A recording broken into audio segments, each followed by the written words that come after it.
Hi hello guys, പ്രത്യേകിച്ച് ഈ ചുറ്റുവട്ടത്തുള്ള ആൾക്കാർക്കും ഞങ്ങളുടെ കാര്യങ്ങൾ എങ്ങനത്തെ കാര്യങ്ങൾ അറിയാനാണെന്നറിയാം. കുറച്ച് പ്രശ്നം, നിങ്ങളുടെ ഫണ്ടിങ് സോഴ്സ് എന്താന്ന്. ഇന്നലെ എൻ്റെ വാവാറ്റയ്ക്ക് റിക്വസ്റ്റിൽ വന്നേക്കുവാണ്, മെസ്സേജ് റിക്വസ്റ്റ് വന്നേക്കുവാണ്. നിങ്ങളുടെ ഫണ്ടിങ് സോഴ്സ് എന്താന്ന് ഒന്ന് പറയാമോ എന്ന് ചോദിച്ചേക്കുന്നത്. അതും പറഞ്ഞിട്ട് ഇവിടെ നമ്മുടെ പരിസരത്തുള്ള നമ്മുടെ എന്താ പറയുക നാട്ടുകാർക്കും കുറച്ച് പേർക്കൊക്കെ അറിയണം നമ്മുടെ ഫണ്ടിങ് സോഴ്സ് എന്താന്ന്. അത് എങ്ങനെ എന്താ പറയാ, പലരിലൂടെയും അല്ലാതെയൊക്കെ ഞങ്ങൾ അറിയുന്നുണ്ട്. ഞങ്ങളുടെ ഫണ്ടിങ് സോഴ്സിനെ പറ്റി അന്വേഷിക്കുന്ന ടീംസിനെ ഞങ്ങൾ അറിയുന്നുണ്ട്. നിങ്ങൾ എങ്ങനെയാ ജീവിക്കുന്നത്? ഞങ്ങളുടെ കുടുംബത്തിൽ ഞങ്ങൾ രണ്ടറ്റം കൂട്ടിമുട്ടിക്കാൻ ഭയങ്കരമായിട്ട് കഷ്ടപ്പെട്ടുകൊണ്ടിരിക്കുകയെന്നാ പറയുന്നത് കേട്ടോ. ഇവിടെ അടുത്തുള്ള ആൾക്കാർ വരെ പറയുന്നത് ഞങ്ങളപ്പം, കാരണം ഞങ്ങള് ഇത്രയും പേര് എങ്ങനെ കഷ്ടപ്പെട്ടിട്ട് ചെയ്യുന്നു, ഞങ്ങള് പണിയെടുക്കാതെ ഞങ്ങള് കഷ്ടപ്പെടുന്നു എന്നുള്ള രീതിയിലാണ് ഈ പറയുന്ന ഓരോരുത്തന്മാരും പറയുന്നത്. വെറുതെ ഇരുന്ന് ഞങ്ങൾ എങ്ങനെ പൈസ ഉണ്ടാക്കുന്നു, എങ്ങനെ അടിപൊളിയായിട്ട് ജീവിക്കുന്നു, സന്തോഷത്തോടെ ഇരിക്കുന്നത്, ഈ സിറ്റുവേഷനിൽ കിടന്നിട്ടും എങ്ങനെയാ. എന്റെ സിറ്റുവേഷൻസ് ഞാൻ പറഞ്ഞു, ക്രിട്ടിക്കലാണ്, പറയാനുണ്ട് കുറെ കാര്യങ്ങൾ പറയാം. ചിലപ്പോ പറഞ്ഞു കഴിഞ്ഞാൽ നിങ്ങൾ ആരും വിശ്വസിക്കുക പോലുമില്ല. അപ്പൊ തെളിവ് സഹിതീനുള്ള ദിവസങ്ങളിൽ വീഡിയോസ് ഒക്കെ വരുന്നുണ്ട്. ഈ സിറ്റുവേഷനിൽ കിടന്നിട്ട് നമ്മൾ എങ്ങനെ രണ്ടറ്റം കൂട്ടിമുട്ടിക്കുന്നു, എങ്ങനെ സന്തോഷിക്കുന്നു എന്നൊക്കെയാണ് ഈ പറയപ്പെട്ട ഓരോരുത്തരുടെ സംശയങ്ങൾ എന്ന് പറയുന്നത്. ഓരോരുത്തരും കഷ്ടപ്പെട്ടാണ് ഓരോരുത്തരുടെ ഫാമിലി നോക്കിക്കൊണ്ടിരിക്കുന്നത്. ഞങ്ങൾ ഓരോരുത്തരുടെയും കാര്യം നോക്കാൻ പോവാറില്ല. ഞങ്ങൾ ഞങ്ങളുടെ കാര്യത്തിൽ ഞങ്ങളുടെ സർക്കിളിൽ ഞങ്ങൾ ഇരിക്കുന്നു. ഞങ്ങൾക്ക് വേറെ ഒരാളുടെ കാര്യം അന്വേഷിക്കേണ്ട ഒരു കാര്യം ഇല്ലതാനും. ഈ പറയപ്പെട്ടവരൊക്കെ എന്തിനാണ് ഞങ്ങളുടെ കാര്യം അന്വേഷിക്കുന്നത്? നിങ്ങൾക്കൊക്കെ നിങ്ങളുടെ വീട്ടിൽ നിങ്ങളുടെ ഭാര്യനെ മക്കളെ ഭർത്താവിനെ നോക്കിയിരുന്നാ പോരെ മക്കളെ? എന്തിനാ വേറുള്ളവരുടെ കാര്യത്തിൽ ഈ തലയിടാൻ ചെല്ലുന്നത്? എന്തിനാ? എന്റെ ദൈവമേ, എനിക്ക് അറിയില്ല. നിങ്ങൾക്ക് നിങ്ങളുടേതായ കാര്യങ്ങൾ നോക്കാനില്ലാത്തോണ്ടല്ലേ മറ്റുള്ളവരുടെ കാര്യങ്ങൾ ചടഞ്ഞോണ്ടിരിക്കുന്നത്.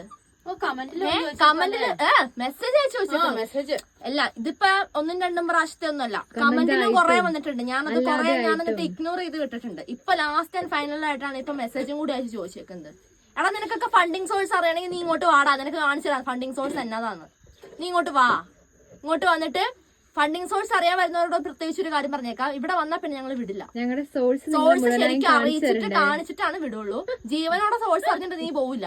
അങ്ങനെ ഒരു കാര്യം കൂടി ഉണ്ട്. സോഴ്സ് അറിയാൻ വേണ്ടിട്ട് ഇത്രയും പറഞ്ഞിട്ട് ധൈര്യം ഉള്ളവന് പോരെട്ടോ. ഫണ്ടിങ് സോഴ്സ് അറിയാൻ നീ ഇപ്പൊ തന്നെ പോരെ. നമുക്കൊന്ന് ഉപകാരമായി ഫണ്ടിങ് സോഴ്സ് ഇല്ലേ, കാണിച്ചു കൊടുക്കാൻ നമുക്ക് എളുപ്പമായി. സംശയം തീർക്കുന്ന അത്ര നല്ല. നമ്മുടെ കൃഷ്ണൻ പറഞ്ഞിട്ടുണ്ട്, സംശയം നമ്മൾ വെക്കരുത്, അത് തീർക്കണം എന്ന് പറഞ്ഞിട്ടുണ്ട്. അപ്പൊ സംശയം നമുക്ക് തീർക്കാനുള്ള ഏറ്റവും നല്ല വഴി എന്നറിയോ? ഞങ്ങളുടെ വീട്ടിലേക്ക് വാടാ, നീ ഫണ്ടിങ് സോഴ്സ് കാണിച്ചത്. അത് മാത്രമാണോ ഇവരുടെയൊക്കെ വീട്ടിൽ ഇവരെങ്ങനെയാ ജീവിക്കുന്നതെന്നോ?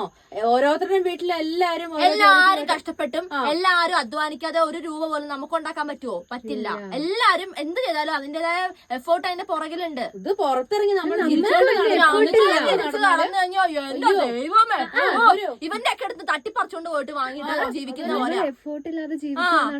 എഫേർട്ടില്ലാതെ മനുഷ്യൻ വെറുതെ ഇരുന്നിട്ട് എങ്ങനെ ഇരിക്കുമ്പോഴേക്ക് പൈസ മോളിങ് താഴേക്ക് മരം പിടിച്ചു കൊടുക്കുമ്പോഴാണ് ഞാൻ പൈസ തന്നെ മരം ഉണ്ടോ അതെങ്കിലും പറഞ്ഞു തരുന്ന ഉപകാരമായി. ഇങ്ങനെയാണ് ഇവന്റെ ഒക്കെ വിചാരം. എല്ലാരും കഷ്ടപ്പെട്ടിട്ടാ പൈസ ഉണ്ടാക്കുന്നത്. പൈസ ഇല്ലാതെ നമുക്ക് ജീവിക്കാൻ പറ്റും. കുറെ പേർക്കുണ്ട് സംശയം. അയ്യോ സംശയിച്ചിട്ട് എന്റെ ദൈവമേ, അവിടെ നിന്ന് നോക്കുന്നു. അതന്നെ, ഇവിടെ നോക്കുന്നതിനെ പറയുന്നു. പിന്നെ ഇഷ്ടമുള്ളത് പറഞ്ഞ് നാട് നിങ്ങൾ പരത്തലായി. പിന്നെ നമുക്ക് വേണ്ടാദിനത്തിന്റെ പേരായി. പിന്നെ നമ്മളെ വേണ്ടാദിനം ചെയ്യുന്ന ഈയൊക്കെ ഒളിച്ചിരുന്ന് പകൽമാന്യന്മാരായിട്ട് നടക്കുന്ന കുറെ എണ്ണങ്ങളുണ്ട്. അവന്മാർക്കൊന്നും വീട്ടിൽ ഒരു പണിയില്ല. സ്വന്തം ഭാര്യയും മക്കളും ഏത് വഴിക്കാൻ പോകുന്നു നോക്കാൻ അവനൊന്നും സമയമില്ല. എന്നിട്ട് ബാക്കിയുള്ളവരുടെ കുടുംബത്തിലെ കാര്യം നോക്കിയിട്ടാണ് ബാക്കിയുള്ളവരുടെ കാര്യം നോക്കിക്കൊണ്ടിരിക്കുന്നത്. സംശയമൊക്കെ നിങ്ങളുടെ വീട്ടിലിരിക്കുന്നവരുടെ കാര്യം നിങ്ങൾ ആദ്യം നോക്ക്, എന്നിട്ട് ബാക്കിയുള്ളവരുടെ കാര്യം നോക്കാൻ നടക്കും. ആദ്യം അത് നോക്കി അത് പരിഹരിക്കുക, എന്നിട്ട് ഞങ്ങളെ അത് ചോദ്യം ചെയ്യാൻ വേണ്ടി വരും. കേട്ടല്ലോ? ഞങ്ങൾക്ക് ഇഷ്ടമുള്ള രീതിയിൽ ഞങ്ങൾ ജീവിക്കും. എന്താ പ്രശ്നം? ഇത് നമുക്ക് സ്വാതന്ത്ര്യം എന്തിനുള്ളത്? ഏത് രീതി ജീവിച്ചാലും എല്ലാവരുടെ ബാക്കിലും കഷ്ടപ്പാടില്ല. ഒരാളോട് ഒരു ഉപദ്രവം ഞങ്ങൾ ഇന്ന് വരെ ഞങ്ങൾ ചെയ്തിട്ടില്ല. ഒരാളോട് ഞങ്ങൾ ഉപദ്രവിച്ചിട്ടില്ല. ഞങ്ങൾക്ക് അതിന്റെ ആവശ്യമില്ല. ആരുടെ ഫാമിലിയിൽ ആരുടെയും പ്രശ്നത്തിൽ ഞങ്ങൾക്ക് പോയി തലയിടേണ്ട ഒരു കാര്യമില്ല. എന്നിട്ട് നിനക്കൊന്നും വേറെ പണിയില്ലാത്തതിന്റെ കുഴപ്പം. ഞാനിത് എല്ലാവരോടും പറയുന്ന കാര്യമല്ല. ഈ ഫണ്ടിങ് സോഴ്സ് അറിയാൻ വേണ്ടി വരുന്ന ചില ചെറ്റകളുണ്ട്. ആ ഡാഷ് മക്കളോടാണ് ഞാൻ ഇത് പറയുന്നത്. നിനക്ക് ഫണ്ടിങ് സോഴ്സ് അറിയാൻ ഇത്ര ക്രിമിനലിയാണെങ്കിൽ നീ വാ, ഫണ്ടിങ് സോഴ്സ് ശരിക്കും ഇവിടുന്ന് കാണിച്ചു തരാം. അത് കാണിച്ചു തന്ന ജീവനോടെ നിന്നെ വിടില്ല. അത്രേ ഉള്ളൂ. ഫണ്ടിങ് സോഴ്സ് അറിയാൻ വരുന്നവരോടുള്ള കാര്യം കേട്ടോ ഞാൻ പറയുന്നത്. അറിയണമെന്ന് ആഗ്രഹമുള്ളവർ തീർച്ചയായിട്ടും പറയും. ഒളിച്ചും പാത്തും പതുങ്ങി നിന്ന് പറയേണ്ട കാര്യമൊന്നുമില്ല. പറഞ്ഞേക്കാം.